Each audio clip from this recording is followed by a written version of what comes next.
guys, if you're new to Deception Bytes, hit the like and subscribe button and be sure to hit the bell to be notified of future videos.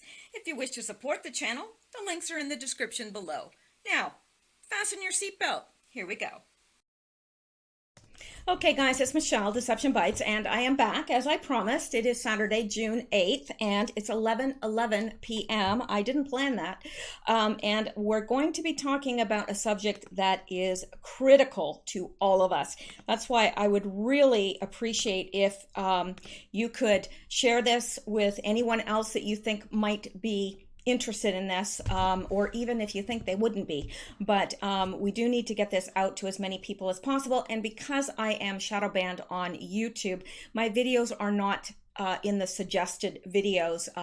People either get to it directly, or they are subscribed to my channel, or it's shared with them, or they see it on Twitter. So anyway, this is very, very important, and there's a lot of information here, and hopefully it's all going to connect, and it's all going to make sense what I'm saying. I hope.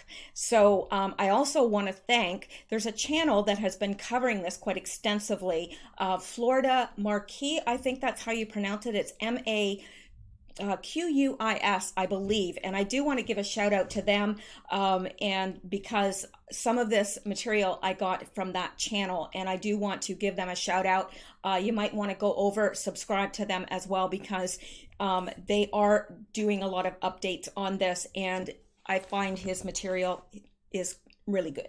So we're going to go look at the first thing here that I want to show you. Why does the CDC own a patent on Ebola invention? I know you've heard it probably because it's been out there for a while in the conspiracy community that the CDC owns a patent, and I'm going to prove to you that it does. But first I'm going to read a little bit of this. Natural news. The U.S. Centers for Disease Control owns a patent on a particular strain of Ebola known as Eboban. Its patent number CA2741523A1, and it was awarded in 2010. You can view it here thanks to Natural News readers who found this and brought it to our attention. Yes, thank you to whoever they were, because it's bringing it to everyone's attention. And patent applications are clearly described on the patent as including the government of the United States of America as represented by the Secretary, Department of Health and Human Services, Center for Disease Control. The patent summary says the invention provides the isolated human Ebola virus denoted as, I'm not sure how to pronounce this, but they call it Eboban, deposited with the Centers for Disease Control and Prevention, CDC, Atlanta, Georgia, United States of America on November 26, 2007, and accorded an Ascension number 200706291. It goes on to state the present invention is based upon the isolation and identification of a new human Ebola virus species, Eboban. Eboban was isolated from the patient suffering from hemorrhagic fever in a recent outbreak in Uganda. It's worth noting, by the way, that Eboban is not the same variant currently believed to be circulating in West Africa. Clearly, the CDC needs to expand its patent portfolio to include more strains, and that may well be why American Ebola victims have been brought to the United States in the first place. Read more below and decide for yourself. Now, this was from 2014. So I just wanted you to know that they do have a patent. Harvesting Ebola from victims to file patents from the patent description on Eboban virus, we know that the U.S. government extracts Ebola viruses from patients, claims to have invented that virus, files for monopoly patent protection on the virus. To understand why this is happening, you have to first understand what a patent really is and why it exists. A patent is a government-enforced monopoly that is exclusively granted to persons or organizations. It allows that person or organizations to exclusively profit from that invention or deny others the ability to exploit the invention for their own profit. Interesting. It brings up the obvious question here. Why would the U.S. government claim to have invented Ebola and then claim an exclusive monopoly over its ownership? The summary, hang on here, the summary of the invention section of the patent document also clearly claims that the U.S. government is claiming ownership over all Ebola viruses that share as little as 70% similarity with the Ebola it invented. Invention relates to the isolated Ebola virus that morphologically and phylogenetically relates to known members Filoviridae. In another aspect, the invention provides an isolated H. Ebola virus comprising a nucleic acid molecule comprising a nucleotide sequence selected from the group consisting of a nucleotide sequence set forth. See, I'm not going to read this because I don't think many of us, unless we're a virologist or an epidemiologist, I believe they're called, we would even know what they're talking about here. But it says in another aspect, the invention provides the complete genomic sequence of the Ebola virus Ebola. Now, the CDC patent goes on to explain it specifically claims patent protection on a method for propagating the Ebola virus in host cells, as well as treating infected hosts with vaccines. In another aspect, the invention provides a method for propagating the H. Ebola virus in host cells infecting the host cells with the inventive isolated H. Ebola virus described above, culturing the host cell to allow the virus to multiply and harvesting the resulting virions. In another aspect, the invention provides vaccine preparations comprising the inventive H. Ebola virus, including recombinant and chimeric forms of the virus, nucleic acid molecules comprised by the virus or a protein subunit of the virus. The invention also provides a vaccine formulation comprising a therapeutically or prophylactically effective amount of the inventive H. Ebola virus described above, and a pharmaceutically acceptable carrier.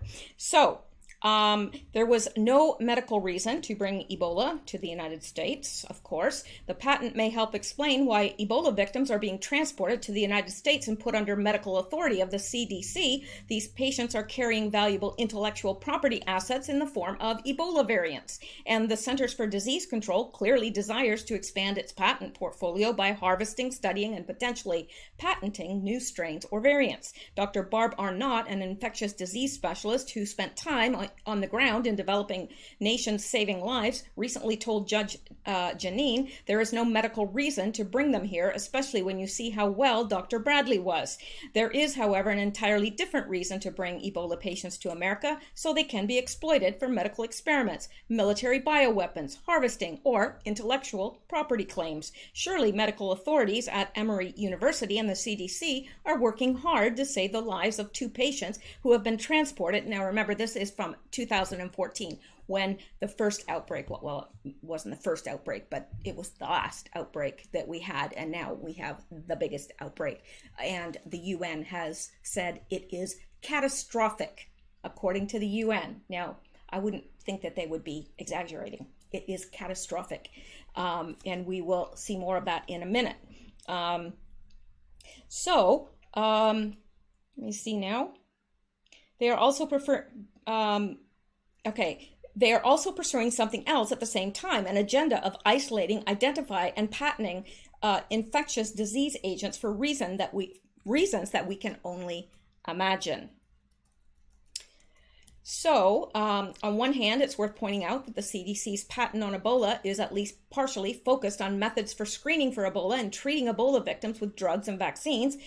This seems to be a worthwhile precaution against an infectious disease that clearly threatens lives. On the other hand, why the patent? Patenting Ebola seems as odd as trying to patent cancer or diabetes. Why would the government organization claim to have invented this infectious disease and then claim a monopoly over its exploitation for commercial use? Does the CDC hope to collect a royalty on Ebola vaccines?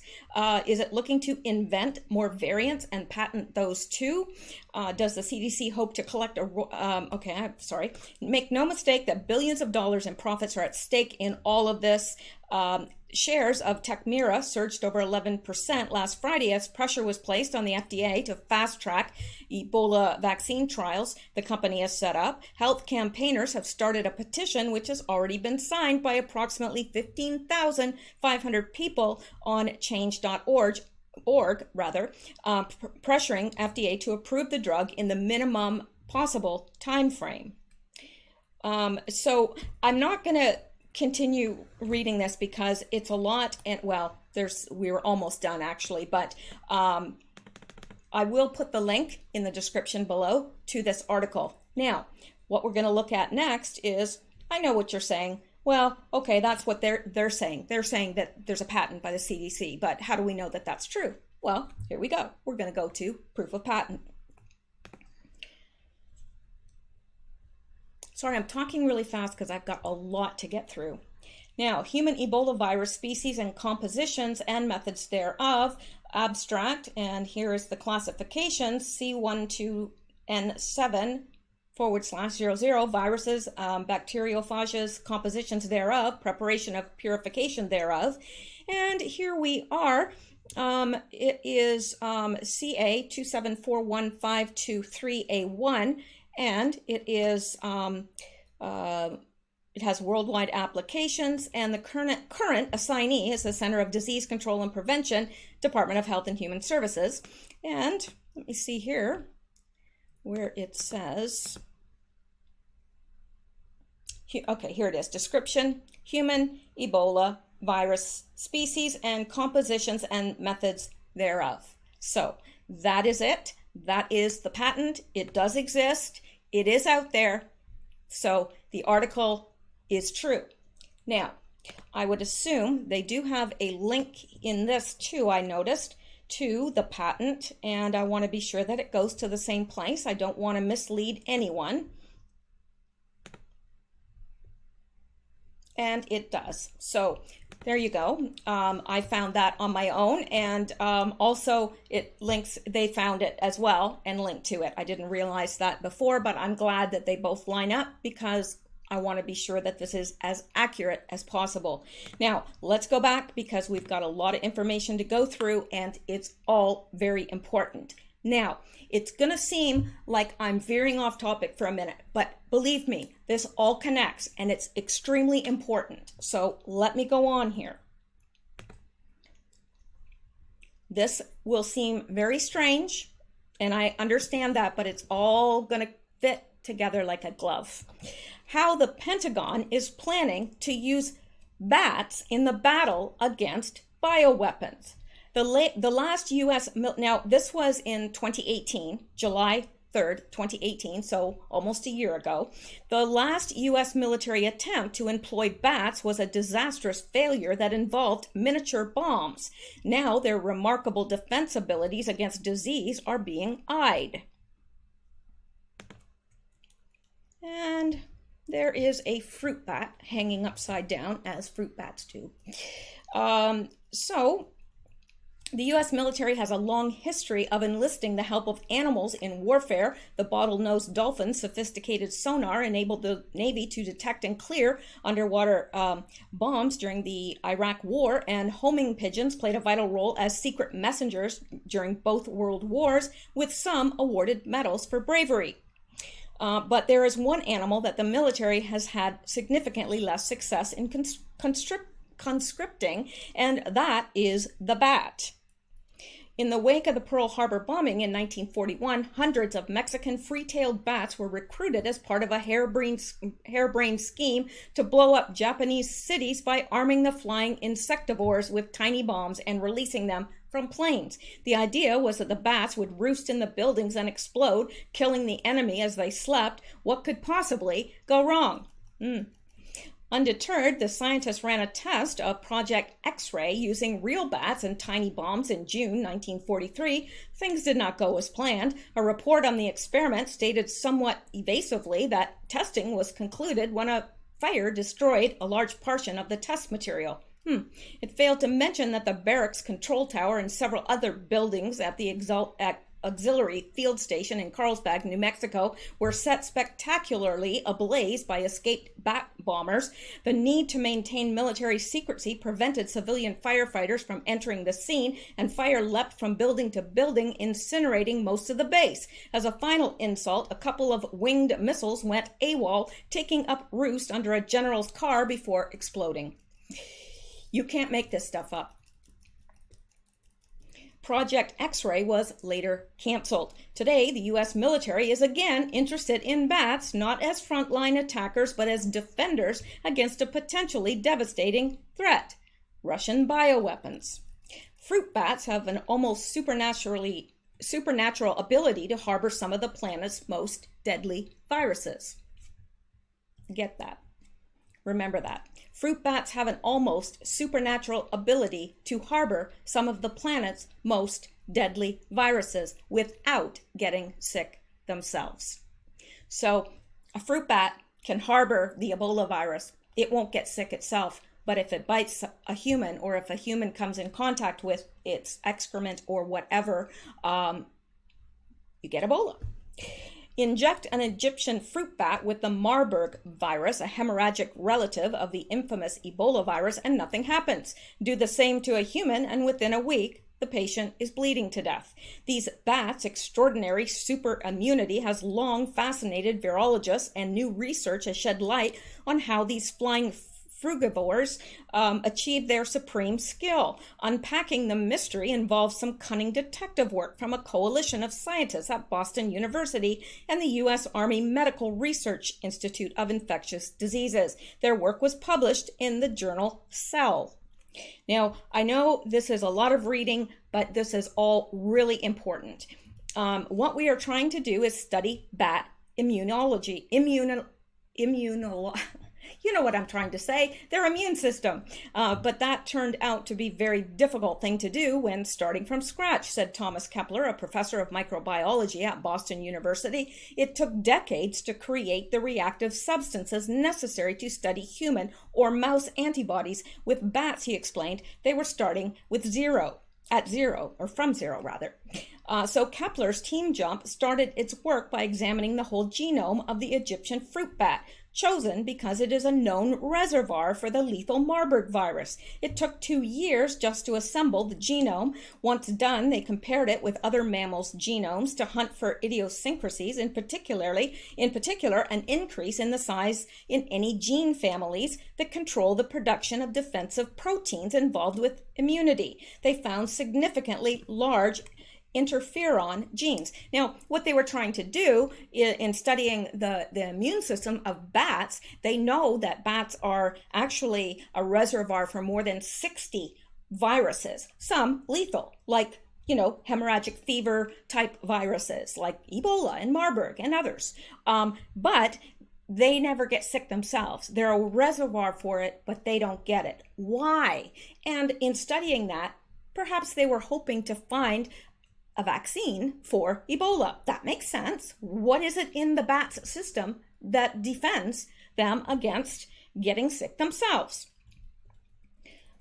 These are very interesting and very important as they serve as the front line of antiviral defense, Kepler said. Once a cell has become infected by a virus, the interferons alert the surrounding cells. They are basically a warning saying, "I've just been infected," he said. Neighboring cells then start shoring themselves up for a viral invasion. The other supersized set of genes in the fruit bat controlled the receptors on natural killer or NK cells. These are essentially the body's police system for identifying infected cells. Typically, these receptors are activating, which means they trigger the NK cell to kill the damaged cell. But the fruit bat's NK receptor genes appear to activate and inhibit NK cell function.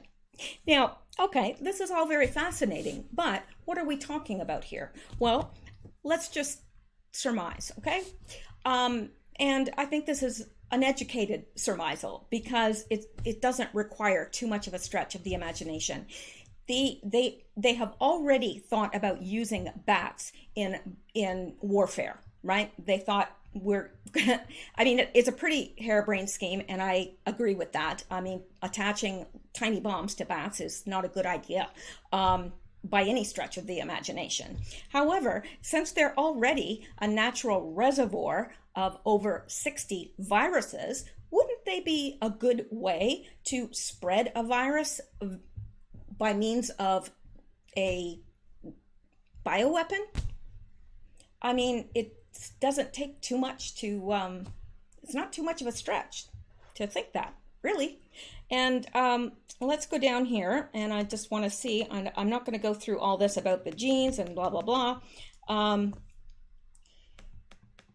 Okay, the bat's unique approach to viral infection could also explain why viruses that transfer from bats to humans, including Ebola, are so severe. A virus that has co-evolved with the bat's antiviral system is completely out of its element in the human, Kepler said. That's why it's so deadly. The human immune system is overwhelmed by the inflammatory response.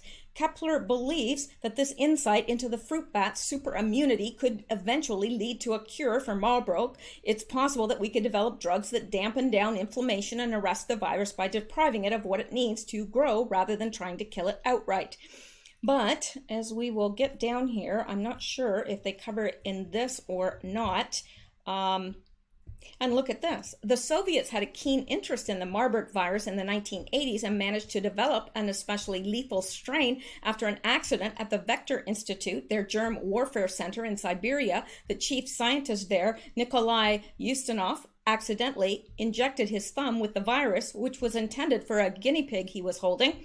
Ustinov suffered a devastating death, but the Soviets managed to profit from the mistake by harvesting Ustinov's organs for fresh samples of the virus. These proved to be even more powerful than the original strain.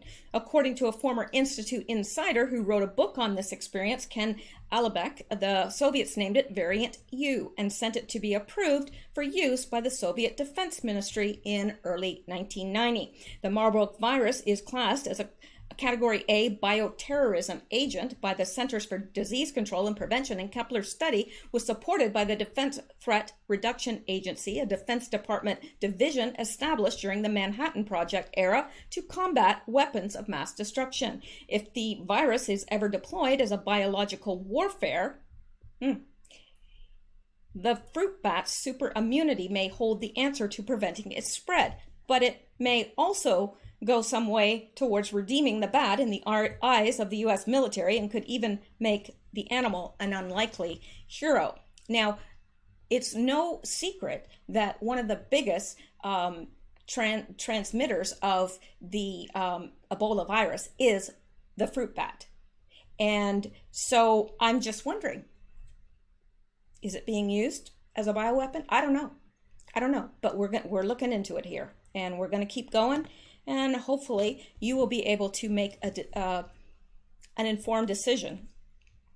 Okay, now let's go to this article by the BBC, which says, and I do believe that this is from the 7th of June, 2019. Now remember that a goal of the globalists, the cabal, the deep state, has always been population reduction because they wish to control the population, and a population like we have on Earth right now is not controllable. So that has always been a goal. And in fact, I think it was Prince Charles that said, someone asked them, if you died, what would you want to come back as? And he said, a deadly virus. So this is a goal of the globalists and has been for a very, very long time. And we also know that they're predicting that the United States population will reduce massively in the next 5.5 years. Why? Why would they be predicting that? What do they know that we don't know? Now, okay, this is actually very timely because this was published yesterday by the BBC. Large Ebola outbreaks, new normal, says World Health Organization. So the UN says it's catastrophic. They're not containing it. It is out of control.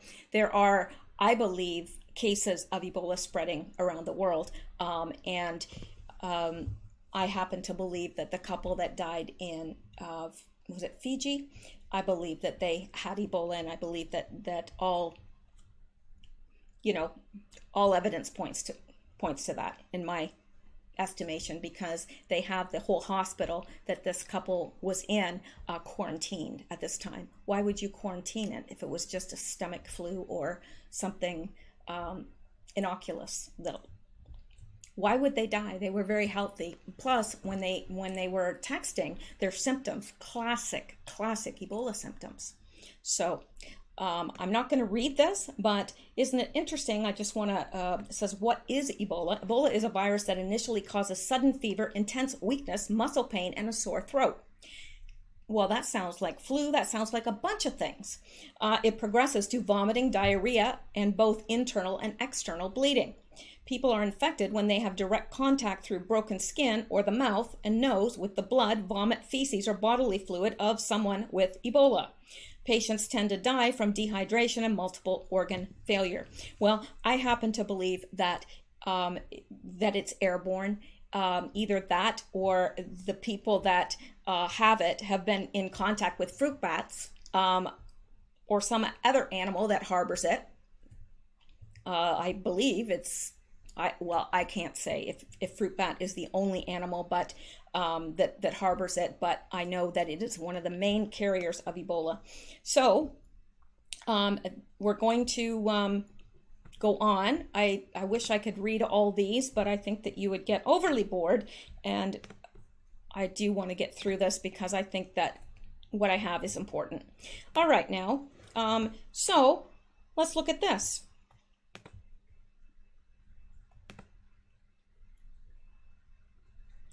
All right, now, you may have heard this already. This is from yesterday. So again, it's very fresh news. Hundreds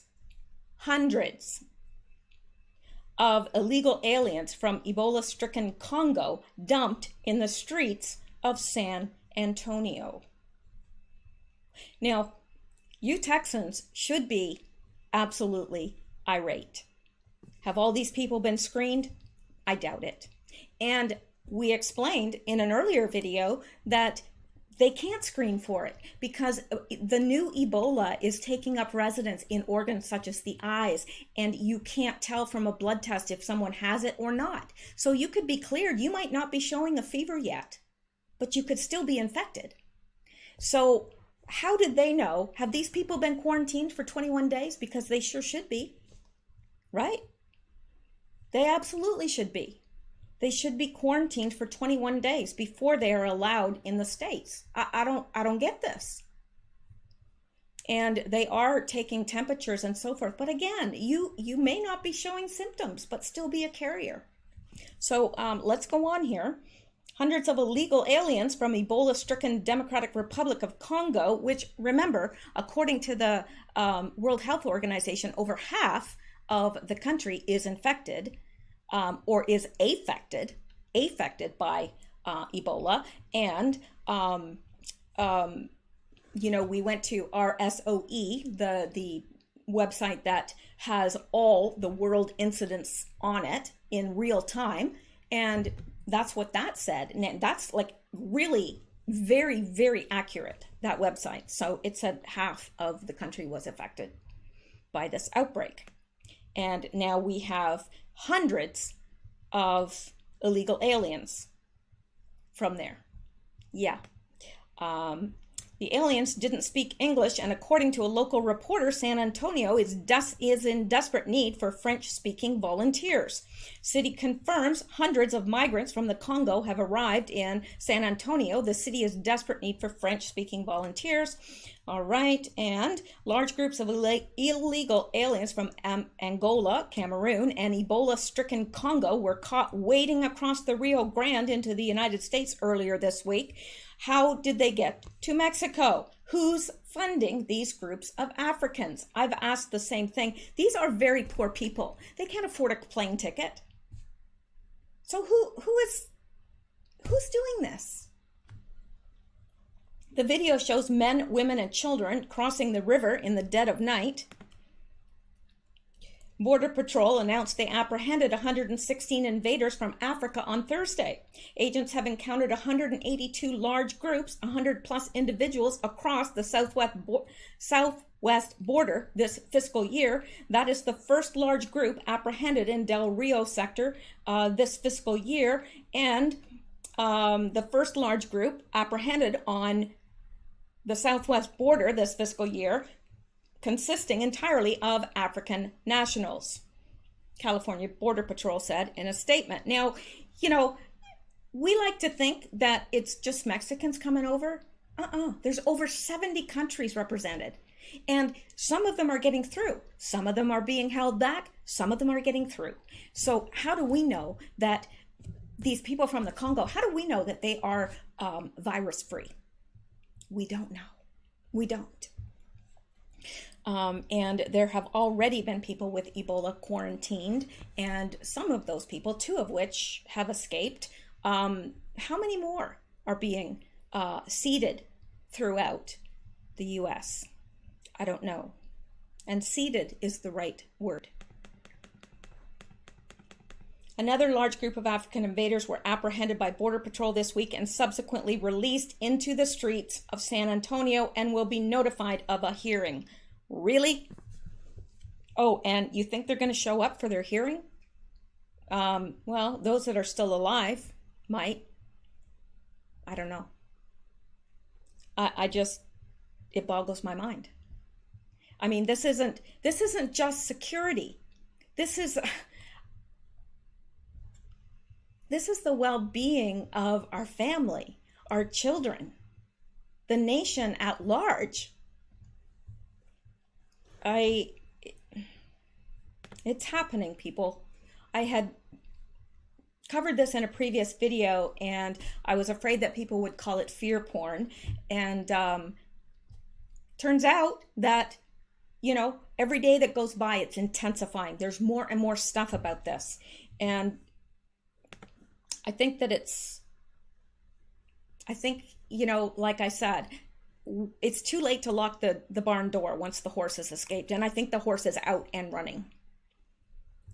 All right, let's go back now. I've got a lot of stuff to get through here. All right, now let's look at this.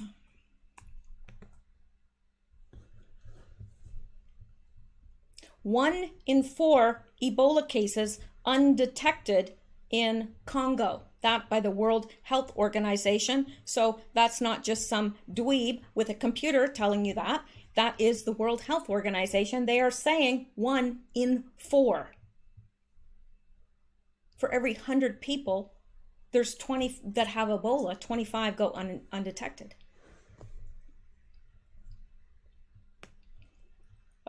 Geneva, Reuters, roughly a quarter of Ebola infections in eastern Congo are estimated to be going undetected or found too late, a World Health Organization, WHO experts said Thursday.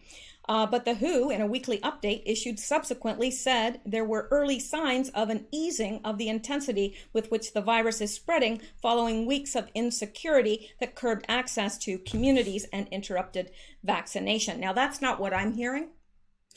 Because number one, you've got a lot of militia groups in that area, and they have a lot of suspicion towards whites, and rightfully so, because there's a long history of abuse of the Congolese. So they're already suspicious, and they take temperatures with something that it looks like a little gun, and they point it towards your head and it takes your temperature. Well, the Congolese, many of them felt like it was reading their mind and going to send that information to the government. I'm not making this up. And so they don't want to go to these centers. So a lot of people go undetected because they don't want to go to the health centers, and these health centers are being attacked. There was just a doctor and some other people killed in one of these health clinics because the people are attacking it. So, yeah, we've got big problems here.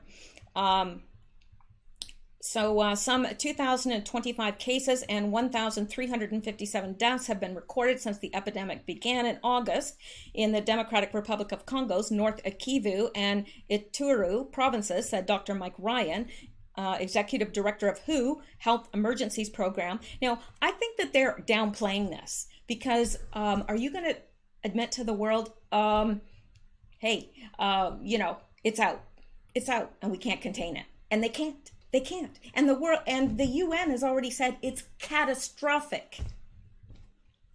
So there are people dying that they just die. They're in a small community, they die, and nobody knows that they die. It's not reported to anybody, and the relatives bury them. They all get it. They die, and it just spreads. And so not all of these cases are being reported because the Congolese have a innate mistrust of the whites.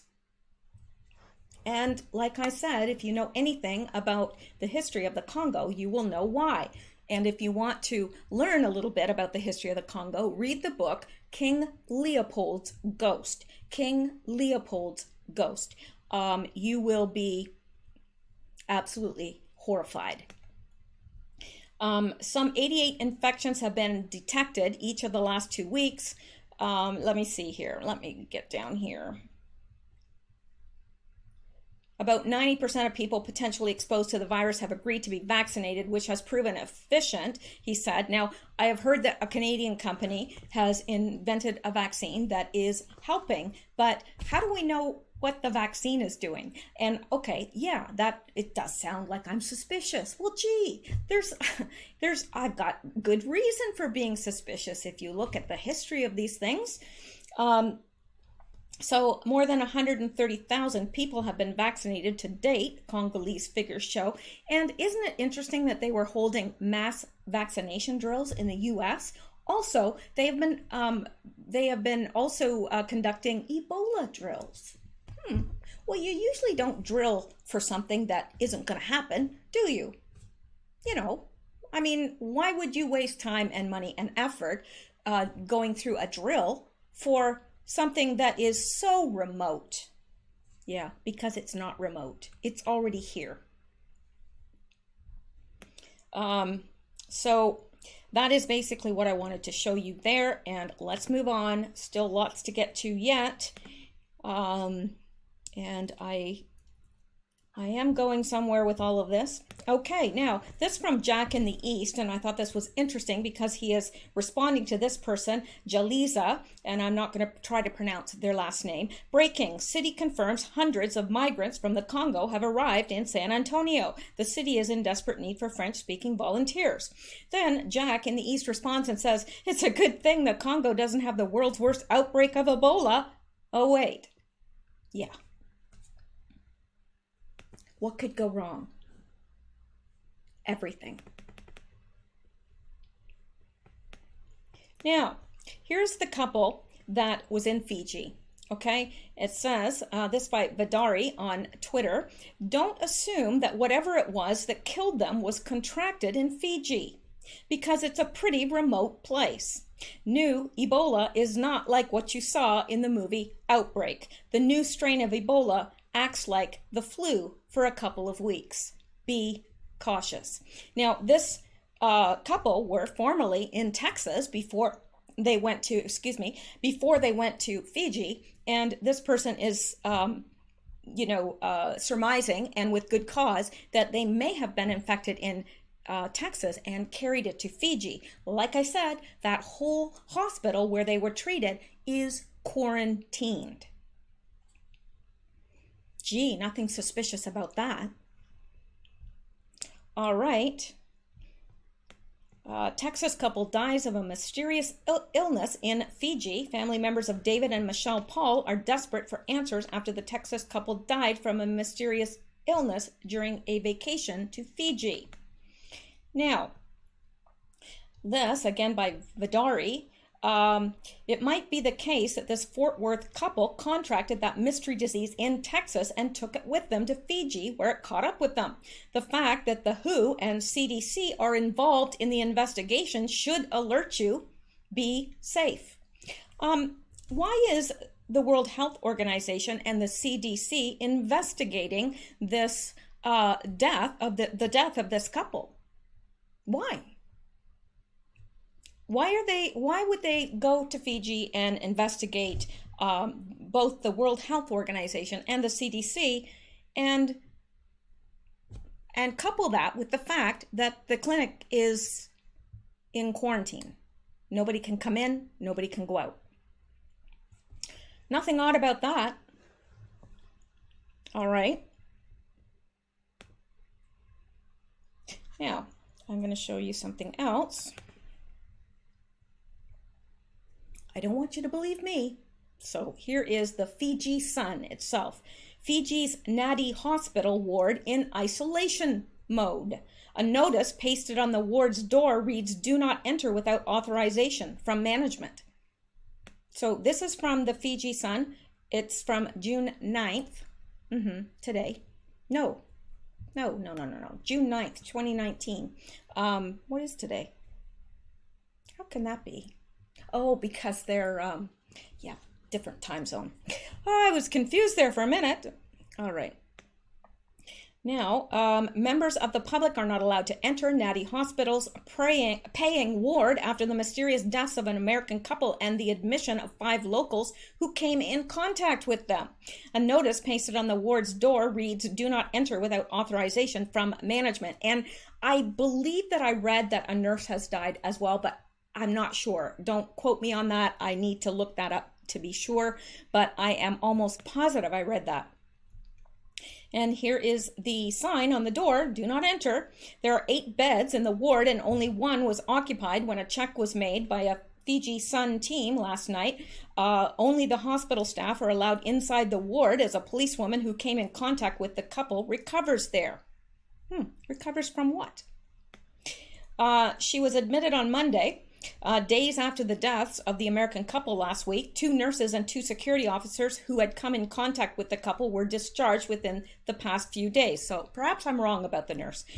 James Paul, 38, an engineer with the U.S. global aerospace defense and security firm Lockheed Martin Corporation,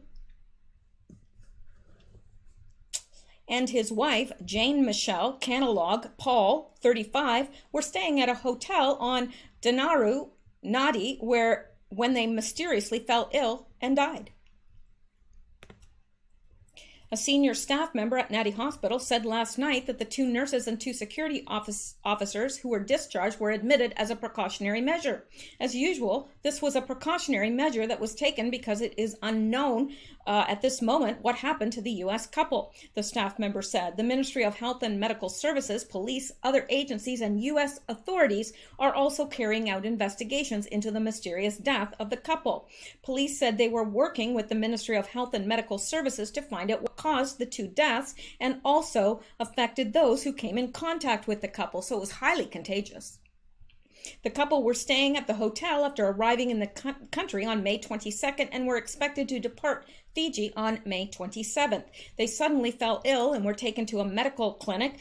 Mrs. Paul died on May 25th. Mr. Paul died 3 days later at Lotoika Hospital. Police said their post-mortem examination reports have been sent overseas for further analysis. And the health ministry has ruled out the cause of death as influenza, as was originally reported. Meanwhile, a report by the American news-based paid television channel CNN said the deaths were confirmed by a U.S. State Department official who said in a statement that the American authorities were closely monitoring the investigation. It said the U.S. Center for Disease Control received a request for assistance from the Ministry of Health in Fiji regarding the death of an American couple of an unidentified illness. CDC is working with the government to investigate, including receiving specimens for testing in CDC laboratories. Oh, look at them, getting specimens again. As per protocol, we will share results with the Fiji Ministry of Health when available, a statement said.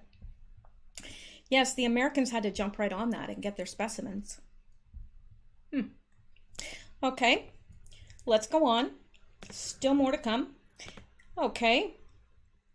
Now, this, again, from Vidari, he says he was trained in U.S. military PSYOPs. That's also the closed seminary workshop he offers to members. Funny business, maybe. My take is he is mixing facts through his specialized skill to read news through the military lens with a spin, whose spin is anyone's guess, and this, Gregory said, just listen to the report. Sounds more like funny business to me. The guy was an engineer who worked on F-35 fighter jets. This model is at the heart of controversy within military circles.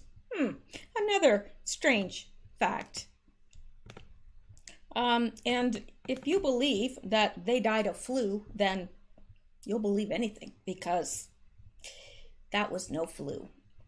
All right, now, and this is, of course, about the Africans crossing the Rio Grande, which we've already looked at, and here you can see them actually crossing. Let me scroll down here. There they are, crossing, plain as day. Well, plain as night, but here are 116 Africans from Ebola-ridden countries crossing the Rio Grande. Why are Africans crossing our border through Mexico?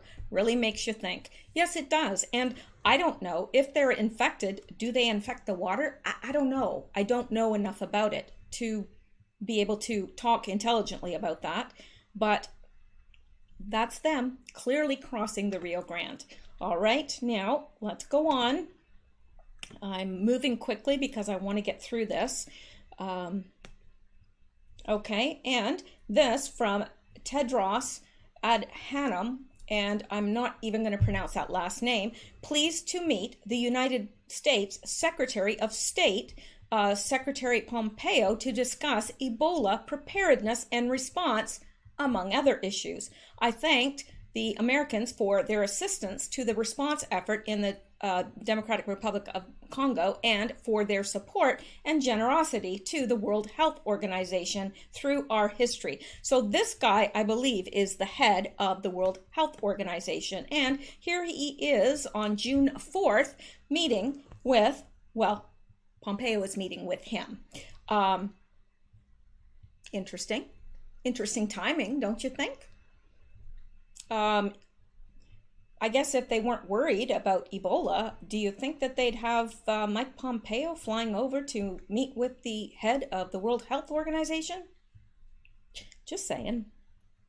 Now, yeah, he is the Director General of the World Health Organization. That is who that man is. Now, look at this. This from Mans, not Barry Rue.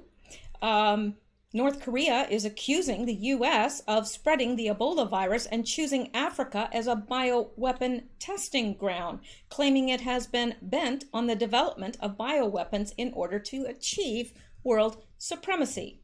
Now, of course, this is coming from North Korea, but you've got to admit the U.S. has worked on developing bioweapons. There's no doubt about that. My gosh, they were strapping little bombs to bats. Yeah, I think this would be a much easier way to get rid of the enemy. A little messy, but easier. And perhaps they are testing it. I don't know. They do own the patent for it. Now, something else I want to talk about, because the symptoms are almost identical. And this is very, very, very common. I worked in Central America in Mosquito Coast in Honduras, and this was something that we were very, very aware of, dengue fever, and talked about and warned. There was nothing that we could prepare. We did take quinine, I believe it was, for malaria, to in case we got malaria and so forth, or to ward it off, but there was nothing to take that could prevent you from getting dengue. And I know we were all pretty concerned about it because it was an issue, and it has continued to be an issue worldwide in tropical and subtropical areas. So if you are in a tropical or subtropical area, this is a concern, and it's a mosquito-borne illness. And it now has a hemorrhagic component to it, where it never did. When I was in Honduras, and that was quite a long, well, yeah, it was quite a while ago, that there was no hemorrhagic component to it whatsoever. But now there is. Isn't that interesting? Okay, dengue cases in Mexico. Now, and you know, these people are coming up through Mexico. So far this year have increased fourfold over the same time period in 2018. So they've had a fourfold increase in dengue fever in Mexico. Meanwhile, fatalities have risen 250%. It used to be you didn't die from the disease, but you kind of wish you did. That's how it was described to me, because you would have these bouts of bone-crushing pain. Absolutely, you would feel like your bones were being crushed and pulverized. That's how it was described to me by locals that had it and still did have it, because apparently it would reoccur every so often and you'd get this pain. But now the fatalities have risen 250%. I didn't even know that it was a fatal disease until I started researching this. And now there's this hemorrhagic component to it. What's that? How did that develop? And the federal government hasn't procured insecticide to combat the spread of disease. So this is in Mexico. There's a 250% increase in fatalities from dengue fever, and there's a full fourfold increase in dengue cases this year as opposed to last year. Let's go on. Now, I'm going to get to the symptoms of Ebola, and then I'm going to tell you the symptoms of dengue, and you can see why this is an issue, because they could be mistaken for one another. Symptoms, the incubation, this is Ebola. The incubation period, that is the time interval from infection with the virus to onset of symptoms, is from 2 to 21 days. A person infected with Ebola cannot spread the disease until they develop symptoms. I don't know if that's true anymore, because they're talking about the new Ebola. This is a different strain. Symptoms of EVD can be sudden and include fever, fatigue, muscle pain, headache, sore throat. Well, so far that just sounds like the flu, right?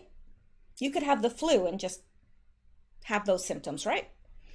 Then things get worse. It's followed by vomiting, diarrhea, rash, symptoms of impaired kidney and liver function. In some cases, both internal and external bleeding. For example, oozing from the gums or blood in the stools. Laboratory findings including low white blood cell and platelet counts and elevated liver enzymes.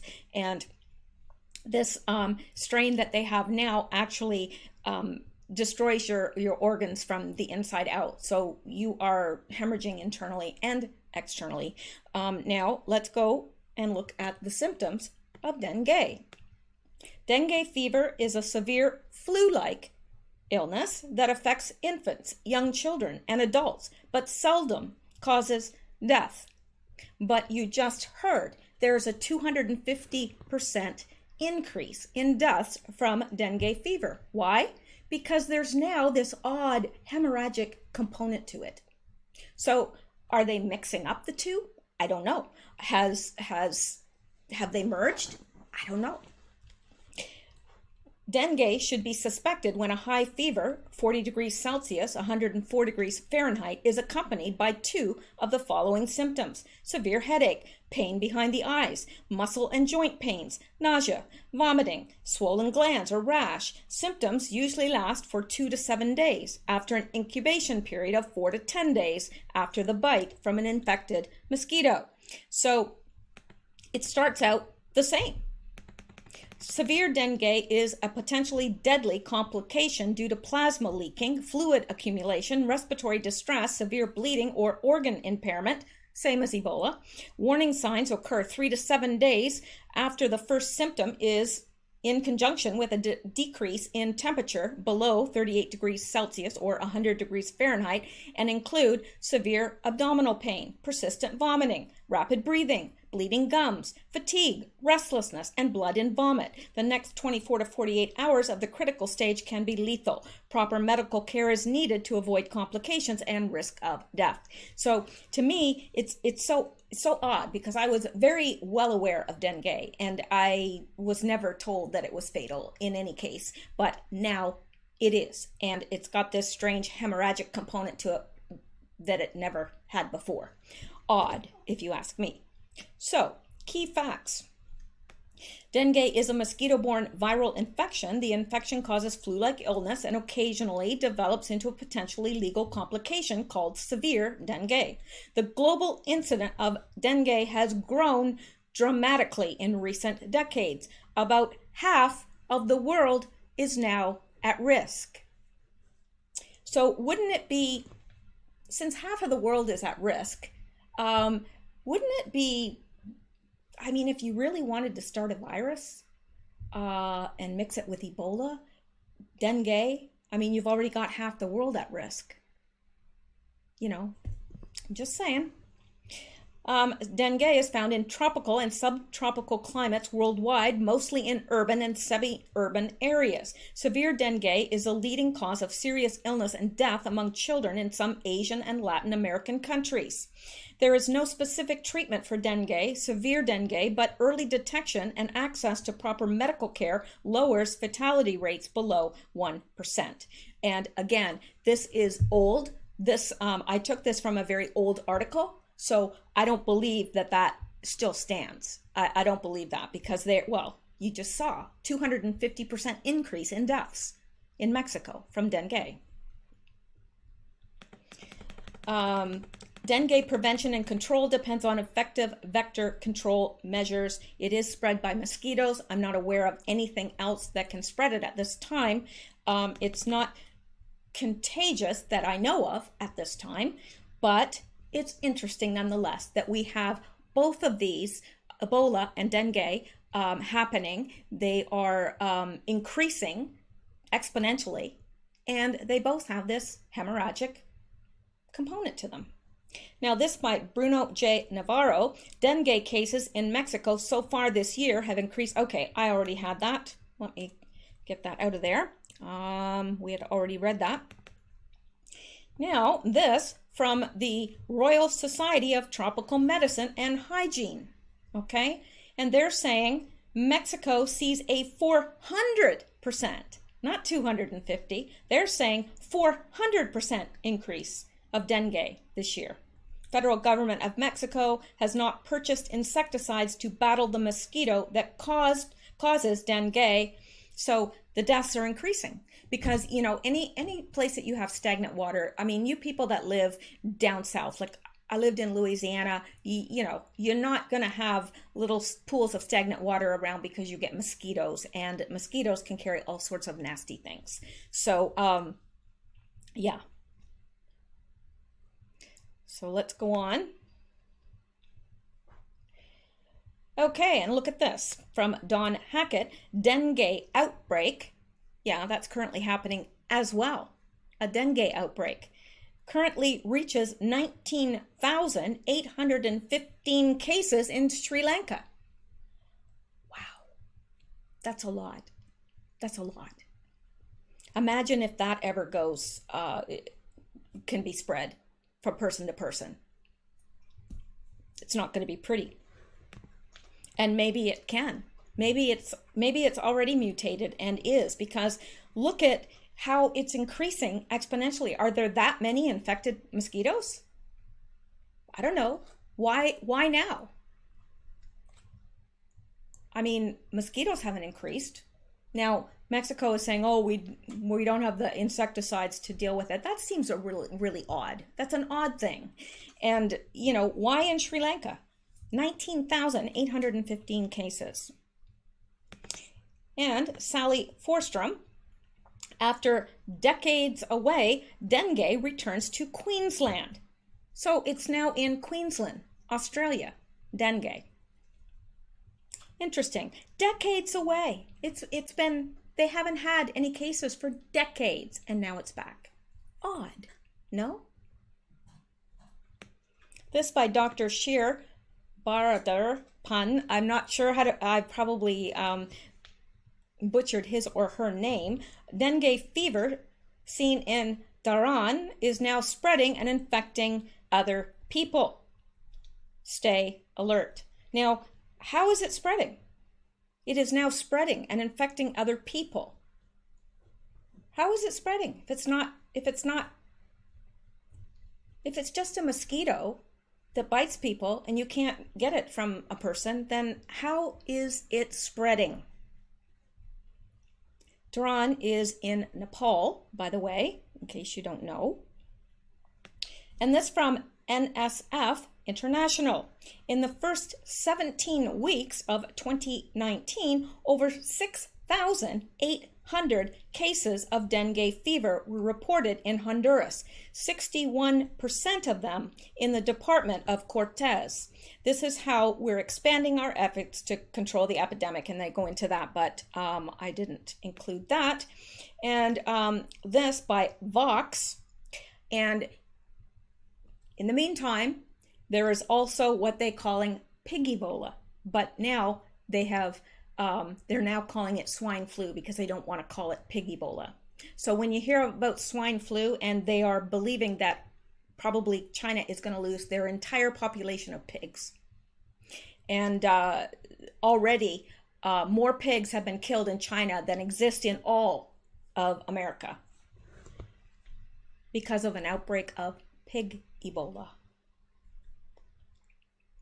Interesting. Pig Ebola is spreading uncontrollably in China and Vietnam. It is an unprecedented outbreak of a virus that's deadly to pigs.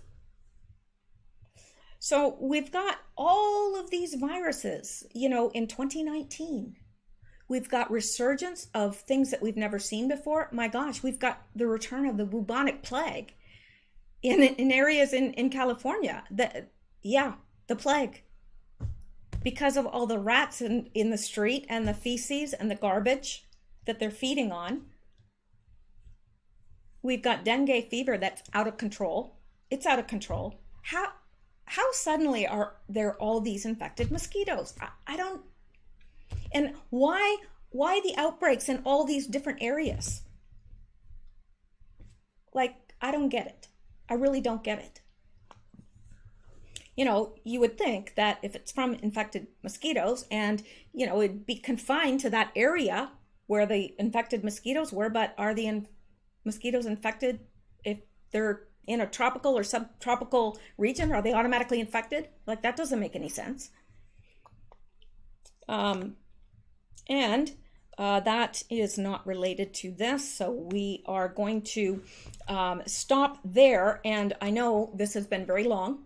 And it's been over an hour, but it's been very necessary. And really, I could probably go into a lot more depth than I did, but, I don't want to overwhelm anybody with all this information because there's a lot. There's a lot. And when you start looking at all these outbreaks, it's happening around the world. And now there are mysterious illnesses like what happened to that couple in Fiji. No doubt that was Ebola. No doubt.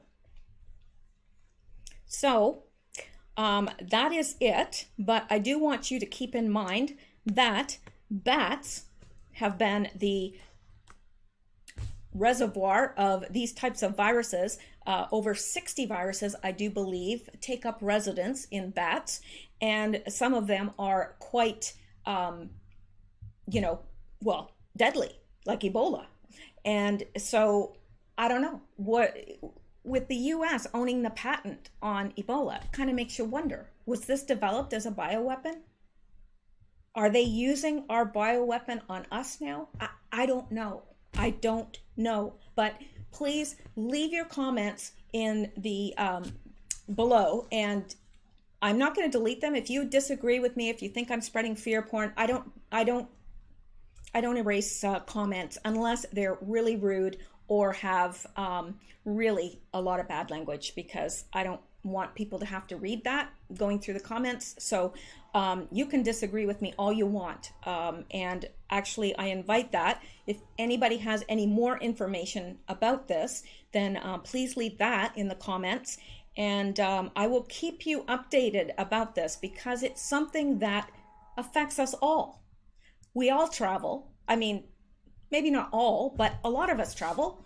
And, a lot of people vacation to these places. And I don't know, we need to be aware of what's happening.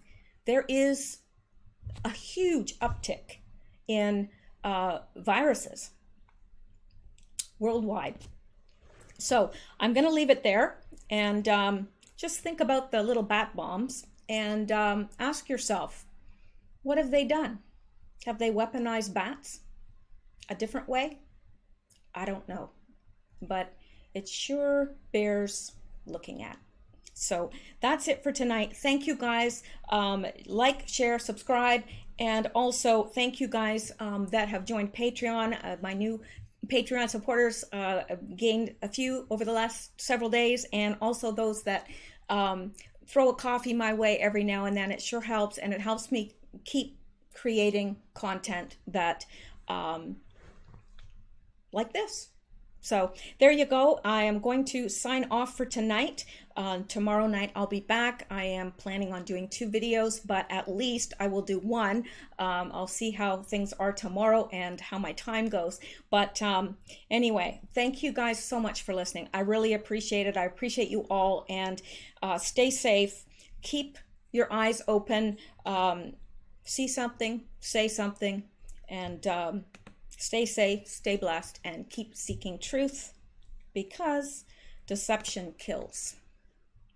It not only bites anymore, it kills. Good night.